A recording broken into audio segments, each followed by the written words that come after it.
Alright, so now we're ready to start cutting these mortises.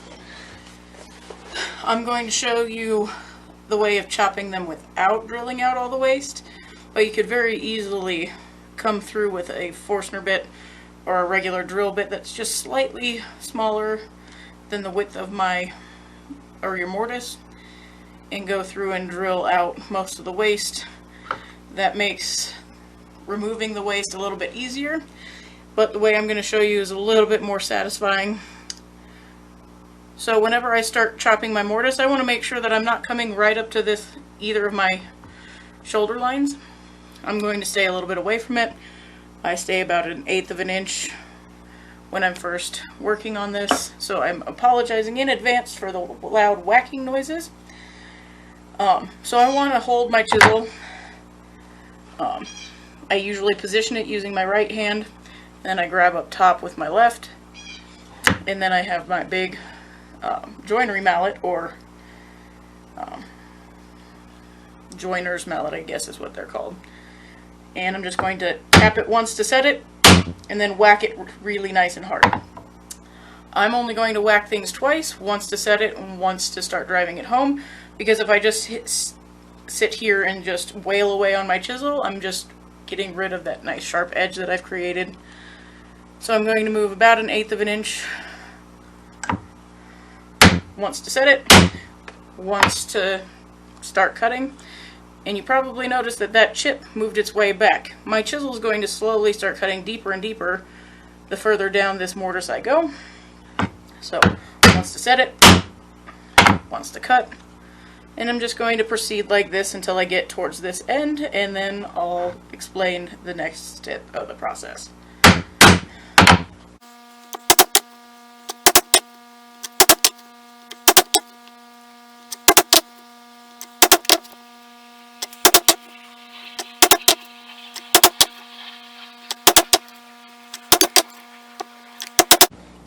Alright, so that's about as close as I'm going to get with the bevel facing towards my shoulder line.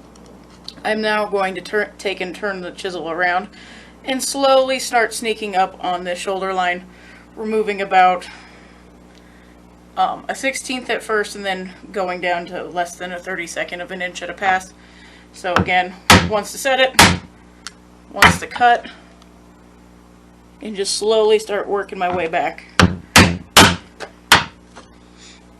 You can hear the difference in the chisel, or in the sound that the mallet makes when it's done cutting. It gives you a nice dull thud. That means that it's not going to go any further in, no matter how hard I wail on it. I'm not sure if you can hear that on with the microphone, but so now I'm right in that line. The reason I want to make sure that my bevel is always facing the inside or my waste material is because I want to have those nice crisp shoulders from the back side of the knife for my chisel to lock into. If I have the bevel facing the opposite way, sometimes I will just crush those fibers on the outside, and my mortise isn't going to look quite so nice and crisp. Alright, now I can come back to this side, turn my chisel around, and start sneaking my way up on that one.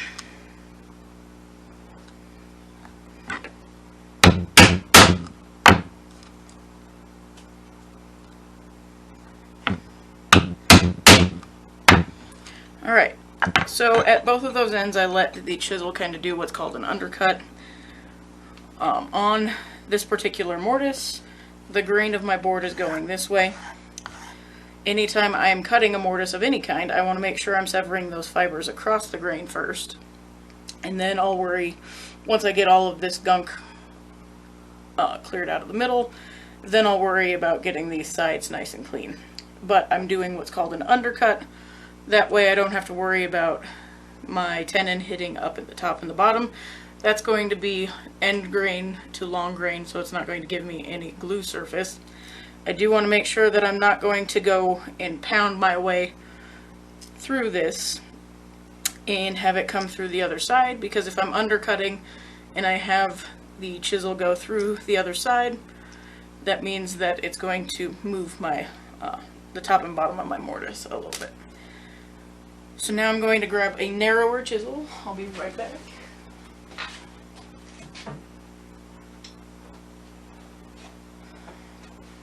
And using my bench hook, I can take and pop out these chips. This is what's gratifying about this. It's taking a chisel and popping the chips out.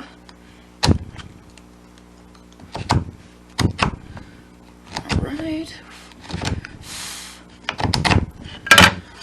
You may have noticed that I got really close to this line on that side. That's why I want to keep or use a chisel that's narrower than the mortise that I'm trying to cut.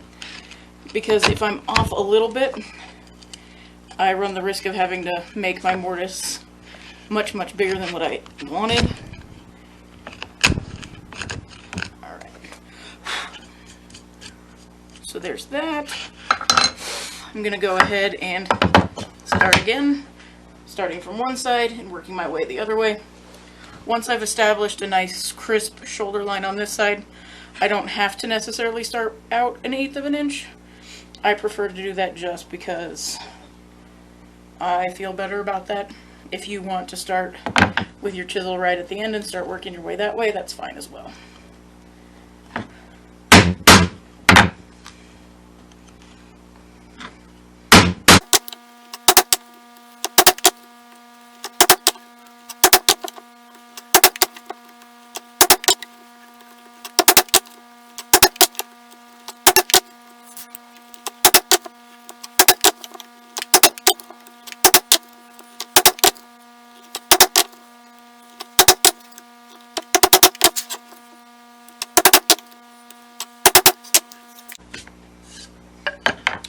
Alright, so now I've cut about halfway through. I'm not even going to bother going through with the chisel and popping out the chips on this side. Now I'm going to flip this over and start going from this side, because if I try to go all from one side, I'm going to tear the living daylights out of one side or the other. So I always want to approach it from both sides, just to reduce the risk of tear out. So just like the other side, I'm going to start about 1/8 of an inch away and go to town.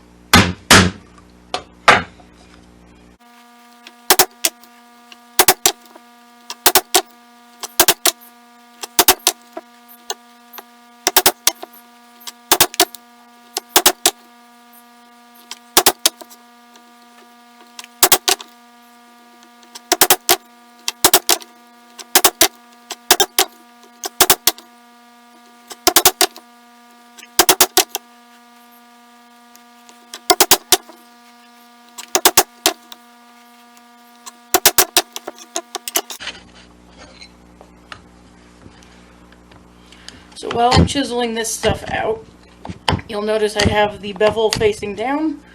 That way if I start digging in too far past where my chips were going, I can just tilt the chisel a little bit and it's going to pop up and out of the cut. If I'm chiseling like this, it's just going to keep going and it's going to take a lot more of an adjustment for me to try to get out of the cut.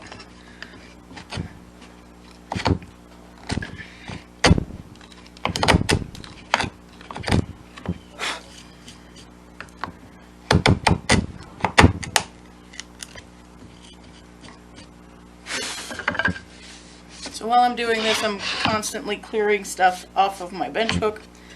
That way I'm not creating shop rash on my project, because if this is my actual project, I'm going to have to spend a long time fixing any shop rash that I create. Alright, so that looks pretty good. I'm going to blow the dust off. And now I can start what should be my final pass. I'm hoping it's my final pass. Alright.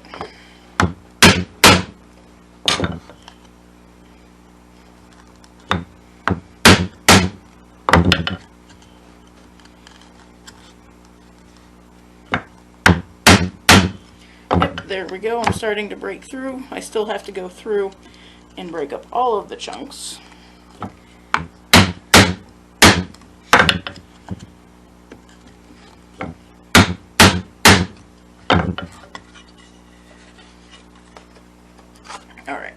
if I ever get my chisel wedged in somewhere and I can't get it out, I'm never just going to pry back and forth like that. That's going to destroy that edge that I gave myself. Another reason why I like to leave my mortises a little wider than my chisel is I can rock it back and forth and don't really run the risk of hitting those sides. But I prefer to just try to pull straight out if I can. Sometimes it's wedged in there nice and good, and I can't do anything, but alright, let's keep going.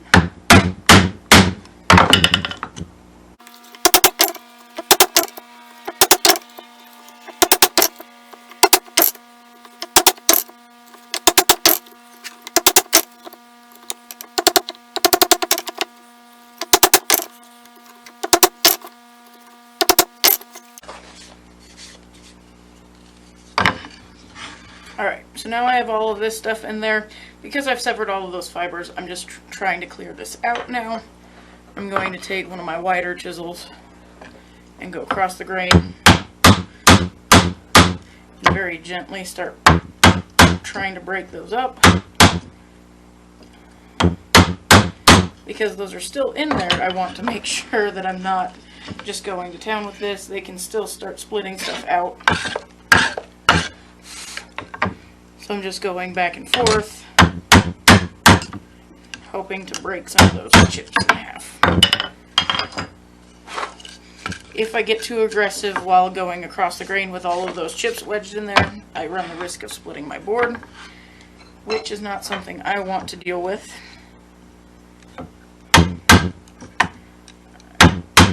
Now I'm back to my 3/8 chisel. There we go. That should be pretty good. So now I can go ahead and with my hand way out of the way while I'm using my chisel, I can start poking all of that stuff out.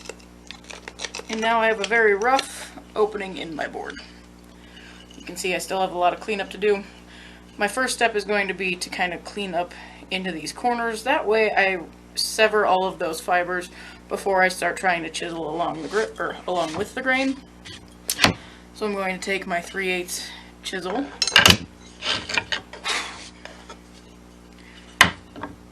and starting a little ways away, I'm going to start chiseling this corner. So I'm about 1/8 of an inch, and I'm not quite touching that outer line yet.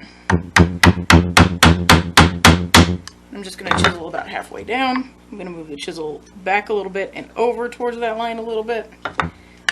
And chisel down.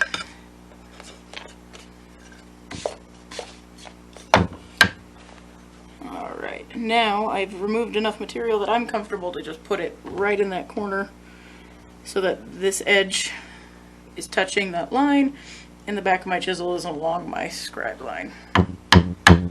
Just very gently tap away. Now I can do that on this side. This side I left a little less material, so I'm comfortable just going in to that corner. And I don't even necessarily need to use the mallet on that one. This one has a little more material.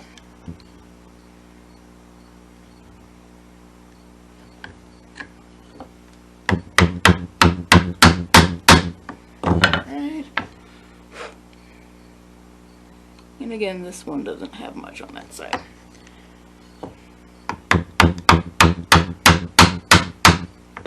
Flip this over, do the same. Always making sure I'm cleaning the stuff off of my bench before putting something down on it. You can see I didn't do that right there, and that would be a problem that I'd have to fix in the future if this was my real project.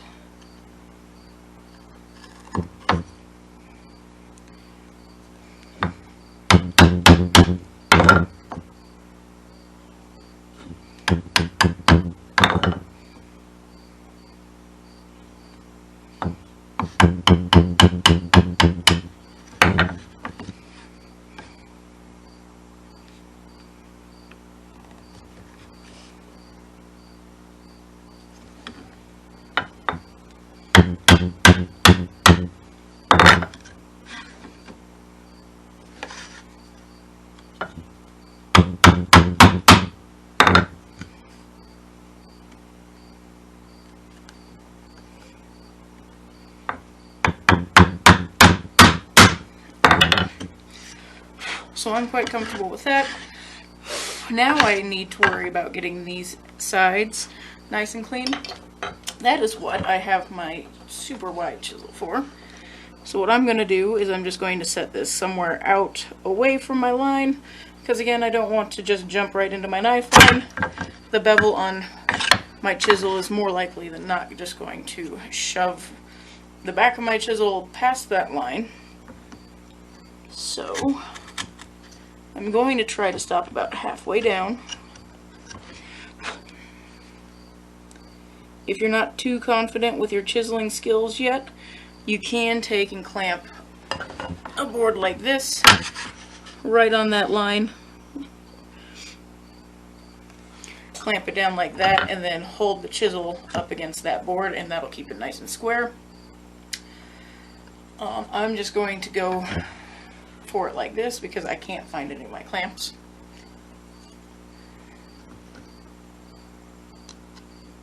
And I'm actually not going to even use my mallet. I'm just going to hold the chisel and then use my body and kind of wiggle the chisel back and forth a bit, side to side, and that's going to help me cut.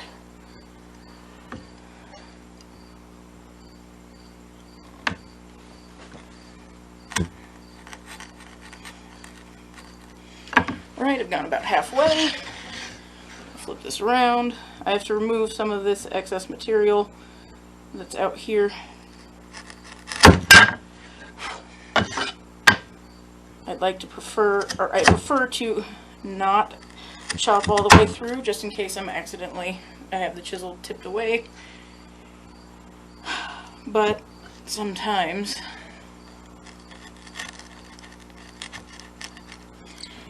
it does not work out the way I want. Alright.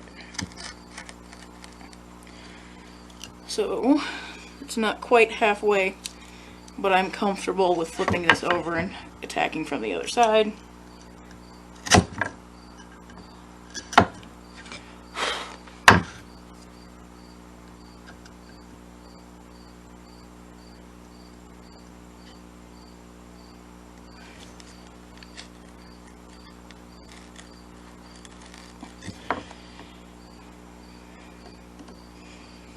I can take and, while holding the chisel, gently tap down.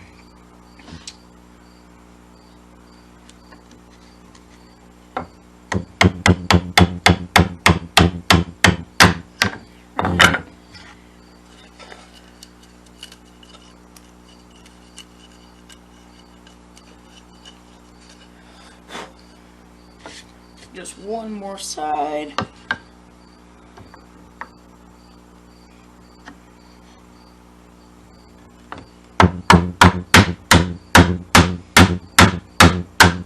Once I get done with this step, I might have a little bit of cleanup to do in the corners,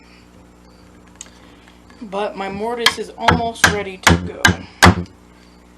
Alright.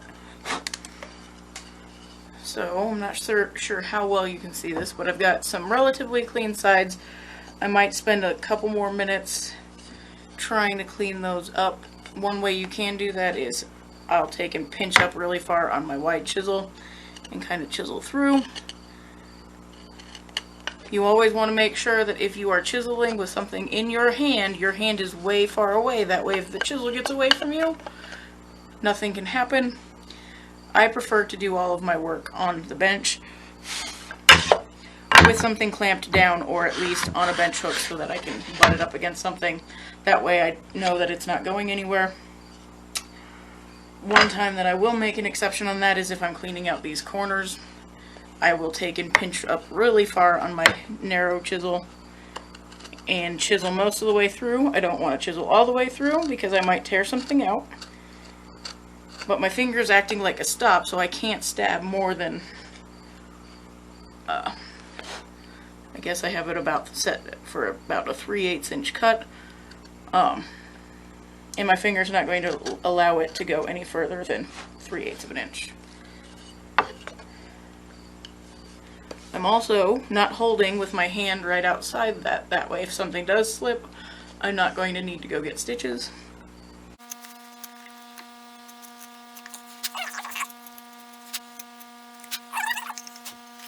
Now I can take a square and kind of check to make sure that everything is, there's not a high spot, which this one does have a high spot. By taking and clamping a square board on that line, I will be able to eliminate any high spot that there might be, which I can feel it. I'm never going to just take and hold this in place and try to use my chisel with my one hand. That's how accidents happen. And that's how emergency room visits happen. So I'm going to call that mortise good, and I'm going to get ready to fit a 10 into it.